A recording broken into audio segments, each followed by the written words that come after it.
Hello viewers, logic institute के YouTube channel में आप सभी का स्वागत है। लास्ट क्लास में व्यूअर हमने जो देखा वो सॉफ्टवेयर के बारे में जाना था। व्हाट इज सॉफ्टवेयर, सॉफ्टवेयर कितने टाइप्स के होते हैं, उनके क्या क्या फंक्शंस होते हैं। आज की क्लास में व्यूअर्स हम जानेंगे कि जो कंप्यूटर होता है वो एक्चुअल में किस तरीके से कैलकुलेशन करता है ना, क्या क्या प्रोसेस होती है और उस प्रोसेस के थ्रू हम कैसे कंप्यूटर हमारा फंक्शन करके हमें देता है।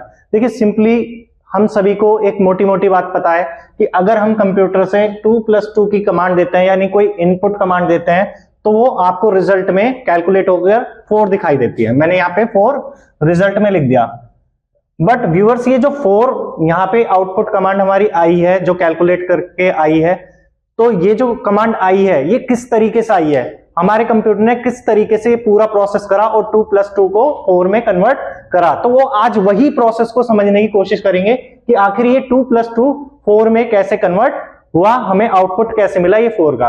तो देखिए इसमें जो इसको मैं समझाने की कोशिश करूंगा वो एक ब्लॉक डायग्राम के थ्रू समझाने की कोशिश करूंगा, जिससे आपको बहुत इजीली तरीके से समझ में आ जाएगा कंप्यूटर एक्चुअल में प्रोसेस करता कैसे। देखिए सबसे पहले व्यूअर्स, जब भी हमें कोई कैलकुलेशन करानी होती है कंप्यूटर से तो हमें एक इनपुट देना पड़ता है। और आपको पता है इनपुट देने के लिए आपको या तो कीबोर्ड की जरूरत पड़ती है या माउस की जरूरत पड़ती है। तो यहां से हमने क्या काम करा, कीबोर्ड का यूज करते हुए हमने कमांड दी 2+2 की। ये हमारा प्रोग्रामिंग डेटा हो गया जिसको हमें कैलकुलेशन कराना है। अब ये जो डेटा है, सबसे पहले ये डेटा हमारा किसके पास जाएगा, ये सबसे पहले डेटा जाएगा हमारा मेमोरी के पास। किसके पास, मेमोरी। और मेमोरी के रूप में जो हमारे कंप्यूटर में इंस्टॉल्ड होती है वो होती है रैम। ठीक है, रैम की फुल फॉर्म होती है रैंडम एक्सेस मेमोरी। ये एक कंप्यूटर की टेम्परेरी मेमोरी होती है जिसका काम होता है डेटा को टेम्परेरी रूप से स्टोर करना। इसीलिए व्यूअर्स इसको हम वॉलेटाइल मेमोरी के नाम से भी जानते हैं। और ये मेमोरी आपने कहीं ना कहीं देखी होगी, मैं आपको दिखा देता हूं फिजिकली ये मेमोरी कैसी होती है। तो ये व्यूअर्स आपकी जो है ये रैम है, इस तरीके से आपने कई बार देखी होगी ये रैम। ये हमारी मेमोरी जो है वो ये मेमोरी है जो काम करती है। तो सबसे पहले डेटा जो होता है वो हमारा इनपुट से जाता है मेमोरी को के अंदर स्टोर होने के लिए। अब ये डेटा व्यूअर्स हमारा मेमोरी के अंदर आ गया। चलिए मेमोरी को एक तरफ रखते हैं। अब ये मेमोरी के पास जो डेटा आया है यानी रैम के पास जो डेटा आया है, अब ये डेटा यहाँ पे स्टोर तो होगा, साथ ही साथ वो डेटा कैलकुलेशन के लिए कहा जाएगा ALU के पास।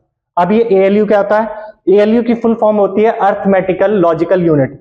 इसका काम होता है जो भी डेटा रैम में स्टोर है उसको ये कैलकुलेशन करने का काम करता है, यानी उसको कैलकुलेट करता है। तो डेटा रैम से कहां पे जाता है, ALU के पास कैलकुलेट होने के लिए आता है। अब ALU की फॉर्म में क्या लगा रहता है, अब ALU क्या होता है, ALU जो होता है कंप्यूटर के अंदर एक ऐसा पार्ट होता है जिसका काम होता है कैलकुलेशन करना। जितनी भी अर्थमेटिकल लॉजिकल ऑपरेशन है वो कौन कंप्लीट करता है, ALU।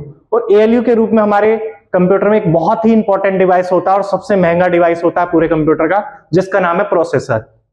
आपने प्रोसेसर वर्ड कई बार सुना होगा, इंटेल इनसाइड करके पम करके ऐड भी आता है इंटेल का, है ना। और इसके अलावा AMD प्रोसेसर भी आता है। तो मैं आपको एक प्रोसेसर दिखा देता हूं। देखिए व्यूअर्स, प्रोसेसर देखने में कुछ इस तरीके से आपको नजर आता है। ये है प्रोसेसर, ये इंटेल कंपनी का प्रोसेसर मेरे पास यहाँ पे है, ये देखिए। ठीक है, ये प्रोसेसर है। ये क्या काम करता है, इसका काम होता है जो भी डेटा व्यूअर्स रैम पे जाता है वो रैम के पास जाने के बाद वो इस रास्ते से कहां पे जाता है, ALU के पास आता है। और प्रोसेसर वापस कैलकुलेट के बाद किसके पास भेजेगा, रैम के पास। और फाइनली रैम क्या काम करेगी, उसका आउटपुट हमें दिखा देगी किस पे, आउटपुट डिवाइस यानी मॉनिटर। आउटपुट डिवाइस के रूप में हमारे कंप्यूटर में क्या यूज होता है, मॉनिटर। और मॉनिटर पे आपको रिजल्ट शो हो जाता है 4। तो अब आपको समझ में आया ये जो 2+2 हम यहां से कमांड देते हैं तो वो आउटपुट में हमें 4 कैसे दिखाई देते हैं। उसके बीच में ये सारे जो ब्लॉक्स हैं यानी ये जितने भी हमारे सेक्शन से काम करते हैं, जिसमें हमने इनपुट सेक्शन को देखा, मेमोरी सेक्शन को देखा, ALU सेक्शन क्या करता है, आउटपुट सेक्शन क्या करता है। अब ये सारी चीजें तो हमने देख ली, बट इसमें अभी CU के बारे में तो कुछ हमने जाना ही नहीं। अब ये CU क्या काम करता है, सबकी बात हो गई, CU की तो कोई बात ही नहीं। तो CU जो डिपार्टमेंट है ये बहुत ही इंपॉर्टेंट डिपार्टमेंट होता है जिसका नाम होता है कंट्रोल यूनिट। ये जितना भी प्रोसेस व्यूअर हुआ 2 से 2+2 की कमांड जो 4 में कन्वर्ट हुई, ये जितना प्रोसेस हुआ उस सबको कंट्रोल करने का काम कौन करता है, उस प्रोसेस को कंट्रोल यूनिट। क्यों कंट्रोल करने का काम करता है, क्योंकि सारे सेक्शन इससे जुड़े होते हैं। देखिए ये डॉटेड लाइन से यहां भी जुड़ा हुआ है, ये डॉटेड लाइन से यहां जुड़ा हुआ है, ये डॉटेड लाइन से यहां जुड़ा हुआ है, ये डॉटेड, यानी ये जितने सेक्शन है वो सारे के सारे किससे जुड़ते हैं, सीयू से। सीयू क्या करता है, इस पूरी प्रोसेस को कंट्रोल करता है क्योंकि सभी डिवाइसेस इससे कनेक्ट होती हैं। और सीयू के रूप में जो हमारे कंप्यूटर में पार्ट यूज होता है उसका नाम है मदरबोर्ड। मदरबोर्ड भी आपने कहीं ना कहीं देखा होगा, मैं आपको दिखा देता हूं फिजिकली। मदरबोर्ड कुछ देखने में इस तरीके से होता है व्यूअर। इसमें ही हमारे सारी चीजें कनेक्ट होती है।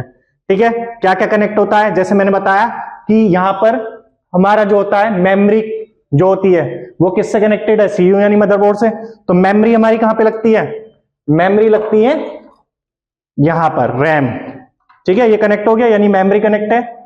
इसके अलावा मैंने बताया इस मेमोरी के साथ और क्या क्या कनेक्ट होता है, प्रोसेसर भी कनेक्ट होता है व्यूअर्स। तो प्रोसेसर कहां लगेगा, प्रोसेसर व्यूअर्स लगता है यहां पे। देखिए यहां पे ऑलरेडी पहले से प्रोसेसर लगा हुआ है, ये जो मैंने आपको अलग से दिखाया वो प्रोसेसर ऑलरेडी यहां पे यहीं से मैंने निकाला था, ये लगा हुआ है प्रोसेसर। ठीक है, इसके अलावा आपने जो आप देख रहे हैं कि यहां से सीयू से हमारा कनेक्ट है मॉनिटर भी, और सीयू से हमारा इनपुट। इनपुट क्या होता है, हमारा कीबोर्ड माउस, और कीबोर्ड माउस हम कहां जोड़ते हैं, इस यूएसबी पोर्ट पे जोड़ते हैं। ठीक है, एंड जो हमारा आउटपुट होता है मॉनिटर, उसको हम किससे जोड़ते हैं, वीजीए पोर्ट से जोड़ते हैं। ये पोर्ट दे रखे हैं, या यहाँ पे आपको एचडीएमआई पोर्ट भी मिल जाता है और यहाँ पे डीवीआई पोर्ट भी मिल जाता है। तो ये मॉनिटर भी हमारा इससे कनेक्ट हुआ, मेमोरी भी हमारी यहाँ पे कनेक्ट हो गई, प्रोसेसर भी हमारा यहाँ पे कनेक्ट हो गया। तो ये सारे सेक्शन किससे कनेक्ट हो गए, मदरबोर्ड से। तो मदरबोर्ड का काम होता है इन सभी सेक्शनों को कंट्रोल करना, क्योंकि सारे सेक्शन इसी से ही अटैच होते हैं। ठीक है व्यूअर्स, इसके बाद अब ये जो सीयू है ये वर्क कैसे करता है मैं आपको बता देता हूं। चलिए एक मिनट देखते हैं इसको कैसे वर्क करता है। देखिए सबसे पहले जब व्यूअर्स आप 2+2 की कमांड देते हैं तो ये कमांड किससे देते हैं आप, कीबोर्ड से। तो ये जो डेटा है हमारा कमांड है ये मेमोरी के पास जाना है, बट ये मेमोरी के पास बाद में जाता है। पहले एक सिग्नल इनपुट से जाता है किसके पास, सीयू के पास यानी मदरबोर्ड के पास। सीयू सेंस करता है कि किसी ने कीबोर्ड प्रेस कर दिया, वो तुरंत एक सिग्नल किसको देगा, एक सिग्नल देगा मेमोरी को यानी रैम को, कि भाई किसी ने कीबोर्ड प्रेस कर दिया, इनपुट चल चुका और किसी भी वक्त में आपके पास स्टोर होने के लिए आ सकता है। तो आप रेडी पोजीशन में आ जाओ जिससे आप डेटा को स्टोर कर सको। तो अब ये डेटा किसमें स्टोर हो गया, रैम में। अब ये डेटा रैम से कहां पे जाना है, एएलयू यानी अर्थमेटिकल लॉजिकल यूनिट के पास, यानी प्रोसेसर के पास। तो ये डेटा जो है यहां से बाद में जाएगा, पहले सीयू एक सिग्नल ट्रांसफर करेगा एएलयू को, और एएलयू से कहेगा कि रैम तक डेटा पहुंच चुका है और किसी भी वक्त में आपके पास कैलकुलेट होने के लिए आ सकता है, तो आप रेडी पोजीशन में आ जाओ। अब जैसे ये डेटा को क्या करेगा, कैलकुलेट करेगा, तो वो कैलकुलेट डेटा फिर से कहां पे जाएगा, मेमोरी के पास। तो मेमोरी के पास तो डेटा बाद में जाएगा, सीयू पहले एक सिग्नल ट्रांसफर करेगा मेमोरी को, और मेमोरी से बोलेगा भाई एएलयू तक डेटा कैलकुलेट हो चुका है और किसी भी वक्त में आपके पास वापस से स्टोर होने के लिए आ सकता है, तो आप रेडी पोजीशन में आ जाओ। अब ये डेटा फाइनली कहां पे शो होना है, आउटपुट पे यानी मॉनिटर पे। तो ये मॉनिटर पे बाद में जाएगा डेटा, और सबसे पहले क्या काम करेगा, सीयू एक सिग्नल पास कर देगा मॉनिटर को, और मॉनिटर से कहेगा भाई मेमोरी तक डेटा पहुंच चुका है, किसी वक्त में भी आपके पास डिस्प्ले होने के लिए, आउटपुट के लिए आ सकता है, तो आप रेडी हो जाओ। तो जैसे ये डेटा मॉनिटर पे आएगा तो आपको रिजल्ट में क्या नजर आ जाएगा, 4। तो इस तरीके से पूरी प्रोसेस हमारी चलती है। तो व्यूअर्स आई होप आपको समझ में आ गया होगा एक्चुअल में कंप्यूटर हमारा किस तरीके से प्रोसेस करता है और किस तरीके से पूरी ये कैलकुलेशन होती है।